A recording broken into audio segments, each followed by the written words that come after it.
Barcelone. Une ville où le football est bien plus qu'un sport, c'est une religion. Cet été, les supporters ont vu arriver l'un des joueurs les plus explosifs d'Europe, Marcus Rashford. Les rêves étaient grands, l'attente insoutenable. Mais à quelques heures du début de la saison, un coup de théâtre inattendu tombe comme une bombe. Rashford ne foulera pas la pelouse, pas pour le match d'ouverture, pas contre Majorque. Pourquoi? Que se cache Athès Atisaïl derrière cette décision? Coup de bluff? Problème administratif? Pression du fer appelé financier? Aujourd'hui, on va tout vous expliquer. Et croyez à moi, vous n'êtes pas prêts. Le choc avant le premier match. Le FC Barcelone, fraîchement renforcé cet été, espérait lancer sa saison de Liga 2025-2026 en fanfare, avec un 11 de départ taillé pour impressionner l'Espagne entière. Parmi les nouvelles têtes, Marcus Rashford, arrivé comme une véritable superstar, devait être la pièce maîtresse du dispositif offensif de Hansi Flick. Et voilà, les plans viennent de s'effondrer. D'après des sources internes au club et confirmées par des journalistes proches du dossier, Rashford ne sera pas inscrit à temps sur la liste officielle des joueurs de la Liga. Cette liste, soumise à des règles strictes, doit être validée avant le coup d'envoi de la saison. Si un joueur n'y figure pas, il n'a tout simplement pas le droit de jouer. Les raisons derrière ce retard. Tout le monde se demande comment est-ce possible. Plusieurs pistes se dessinent. Démarches administratives incomplètes. Les transferts internationaux nécessitent souvent une série de validations, notamment via le transfert matching system de la FIFA. Le moindre document manquant ou mal envoyé peut bloquer l'enregistrement. Pression du fair play financier. Barcelone lutte depuis plusieurs saisons pour équilibrer ses comptes. Respecter les critères imposés par la Liga, il est possible que le club ait dû d'abord officialiser certaines ventes ou renégociations de contrats avant d'intégrer Rashford sur la liste, dit que de son calendrier serré. L'accord pour Rashford aurait été finalisé très tard, laissant peu de marge pour effectuer toutes les formalités. Les conséquences sportives. Sans Rashford, le Barça perd immédiatement une arme offensive de premier plan. Sa vitesse, sa capacité à attaquer la profondeur et à déstabiliser une défense aurait pu faire des ravages face à Majorque. On pourrait voir Robert Lewandowski repositionné en pur, mais il faut le dire, aucun de ces profils ne combine l'explosivité et la finition de Rashford. Psychologiquement aussi, c'est un coup dur. Les supporters avaient coché cette date pour voir leur nouvelle star en action et il faudra désormais patienter. Les réactions dans le vestiaire. Certains joueurs seraient surpris, d'autres frustrés, car Rashford s'est montré impressionnant à l'EIO entraînement. Chez les supporters, sur les réseaux sociaux, les commentaires explosent. Entre colère, incompréhension et ironie, la communauté blaugrana est en ébullition. Du côté de Major, un soulagement discret. Affronter Barcelone sans Rashford est clairement une bonne nouvelle pour eux. Ce que ça dit sur le Barça, cet épisode met en lumière un problème plus large, la gestion sportive et administrative du club. Si Barcelone veut redevenir une machine de guerre en Europe, il devra apprendre à anticiper et à éviter ce genre de dimini. Voilà la vérité simple. Rashford ne jouera pas le match d'ouverture. Oui, car chaque point compte dans la course au titre, mais est-ce définitif? Non.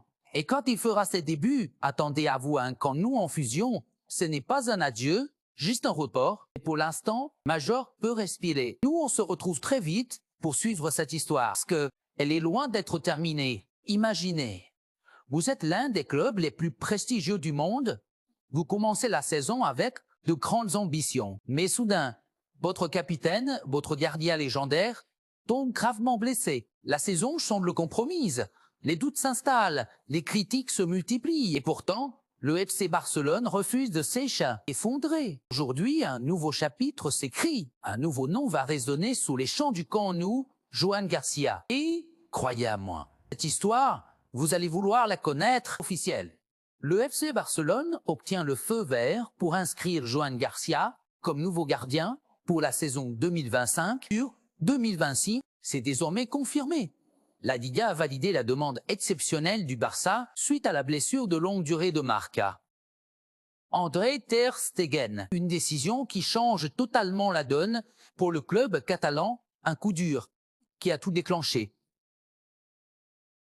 Tout commence il y a quelques semaines. Ter Stegen, capitaine du Barça, et gardien emblématique depuis près de 10 ans, subit une blessure grave. Le verdict médical tombe comme un coup de massue, plusieurs mois d'indisponibilité, minimum 5, selon les spécialistes. Un choc pour Hansi Flick et tout le staff.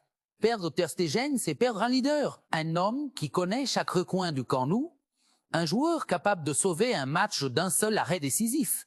Mais dans le football de haut niveau, il n'y a pas de temps pour la nostalgie. La direction sportive s'active immédiatement. Et très vite, un nom revient avec insistance.